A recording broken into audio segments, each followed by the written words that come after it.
afternoon to everybody again. I would like to continue the vlogging that I have promised to all of you from the first time that I invited you. No?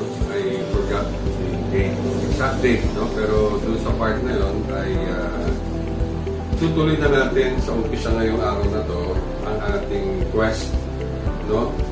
To determine the secret of cooking. By all means, hindi ko pinapangako sa inyo that you will be an expert or skilled as a chef overnight or as fast as possible. But I promise you that in my little way of the explanation, especially if you have been doing this for a long period of time, it will be easy for you to understand the adjustment that you will do in whatever you are doing already before when you are cooking. Para ngayon pa lang ay hindi masayang ang mga panahon na kung sakaling kayo ay nasa ganitong sitwasyon o ganitong particular na trabaho, okay, or mga bagay na tungkol sa pagluluto, ay hindi nasasayang ang panahon nyo. So, umpisa na natin, ano?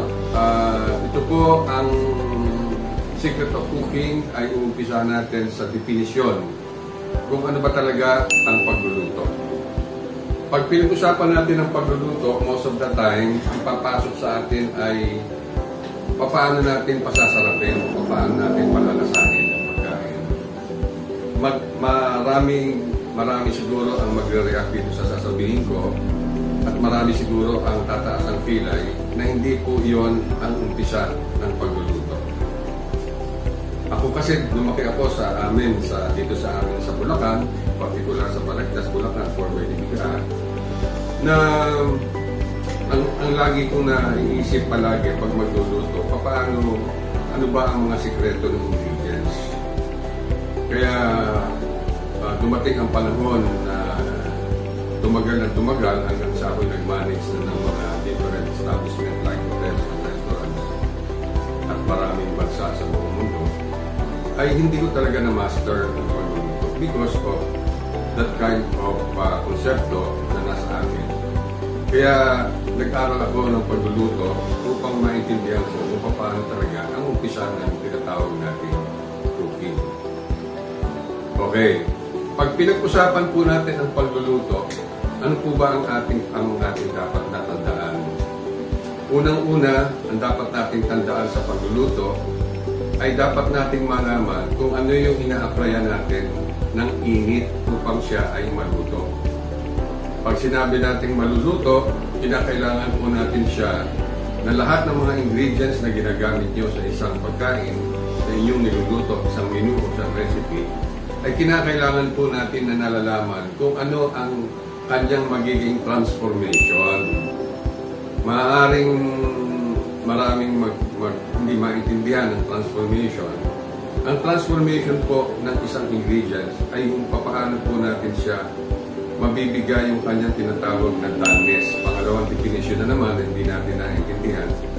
Ang doneness po ng isang pagkain ay makukuha lamang kung ito ay bibigyan po ng maayos na init o tamang temperatura upang siya ay matransform sa kanyang proper na doneness. Ang example po nito ay ang tinatawag nating mga pagka kayo ay nagpahinog ng mangga, mango. Okay? Maaaring hindi nyo alam na itong ating mangga ay kinakailangan po siya ay hintayin ang kanyang doneness o yung kanyang siya ay hinog na kung siya ay matamis na. So meron pong pagkakataon na siya ay kinakailangan pong ilagay para mahinog sa mainit na lugar katulad ng palay o kaya sa mga lugar na mainit, no? Mas madali po siyang maluto. At ito ay aking binabanggit dahilan sa kadahilanan ng pag-establish ng definisyon ng cooking. Ang lahat po ng ating niluluto ay hindi po luluto kung wala pong tinatawag na application of heat. Yan po yung definisyon ng pagluluto. Application of heat sa lahat ng ingredients, in particular, in one particular recipe. Yun po yung dapat natin unang-unang malaman muna sa lahat ng ating gagawin sa pagluluto bago po kayo malaman ang tinatawag nating pagpapalasa sa pagkain.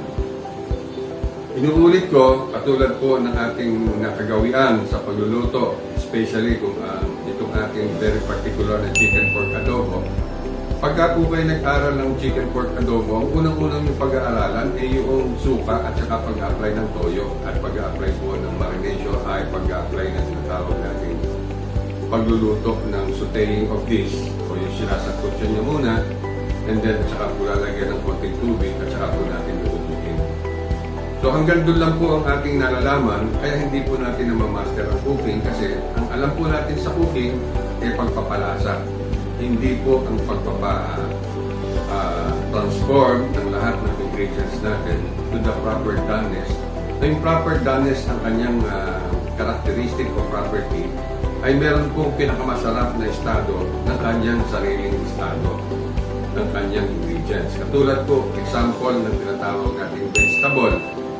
Yung vegetable po, unang-una wala po yan na particular na most of the time hindi masyado nagbibigay ng lasa except yung mga very particular na merong sources ng lasa katulad ng ampalaya, meron po siyang bitterness. Pero yung po mga iba, pang-karaniwan po dyan, hindi po nagbibigay po yan ng lasa kung hindi nagbibigay ng flavor. So kung madidistinguish nyo po itong dalawang bagay nito, madaling-madali po tayo magkaintindihan sa ating gagawin na pag-aaral.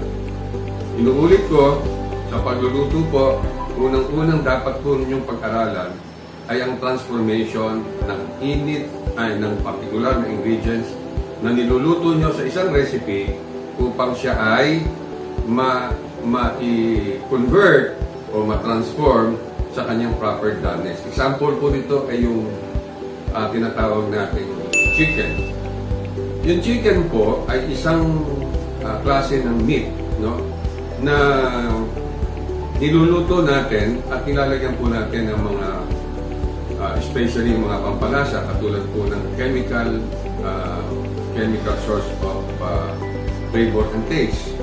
At ito po ang ating ginagamit upang siya ay maluto. Hindi po natin binibigyan ng particular na concern kung ano ang kanyang magiging itsura o ano ang kanyang magiging end product kapag siya ay niluto natin at try natin ng init. Alam niyo po ba na kapag po ang chicken ay nagkaroon ng proper na init, siya po ay magiging juicy at magiging sweet. Yan po yung pinaka-end product niya o end characteristic. Dayon po ang ating pasasarapin ng ating tinatawag nating pagpalasa. So yun po yung ating binabanggit dito at kine-explain sa inyo na bago po kayo mag-aral ng ating pagluluto o yung pag-aaral ng ating secret of cooking, kinakailangan po natin isa-isahin ang lahat po ng properties ng lahat ng ating ingredients na gagamitin sa ating pagluluto. Unang-una dyan, ang meat. Pangalawa po ay ang seafood. Pangatlo, ang vegetable. Pang-apat, ang pasta, rice, potatoes, spices and herbs, chemical flavorings or chemical source of flavor tulad ng tinatawag natin mga wines, liquors, mga chemical ng toyo, patis, suka. No? Lahat po yan ay pag-aaralan muna natin upang nung sa ganon, ang lahat ng ingredients na ating gagamitin ay hindi po masasayang ang ating application ng heat sa kanila upang sila ay hindi maging problema pag sumama siya sa mga ibang ingredients na ating niluluto. So hanggang doon lang muna tayo at ayoko munang pahabain upang nung sa ganon ay ma-ready ko ang ating pag-aaral at iisa-isahin po natin ito simula po sa meat. Kaya hanggang dito lang po muna tayo At gusto ko lang pong masabi sa inyo na ang ating pong pag-aaralan dito ay ang dalawang bagay. Ang pagtatransform ng lahat ng ingredients na gagamitin natin sa pagluluto in any particular recipe na mayroon pong tinatawag na different ingredients. Divided with two separate ingredients. The major ingredients and the secondary ingredients. At ito naman po ay palalasahin ng different sources of pampalasa. Katulad ng mga chemical, tulad ng patis, toyo, pag-uong, and everything. So doon po natin malalaman kung paano tayo mag-aaral. So inuulit ko, sa susunod po, iisa-isahin po natin, mag-umpisa po tayo sa meat. Again, this is Chef Ferdy Capili na nagsasabi sa inyo ng happy cooking, and I will be always with you to explain to you all different kinds of secret of cooking. Thank you very much.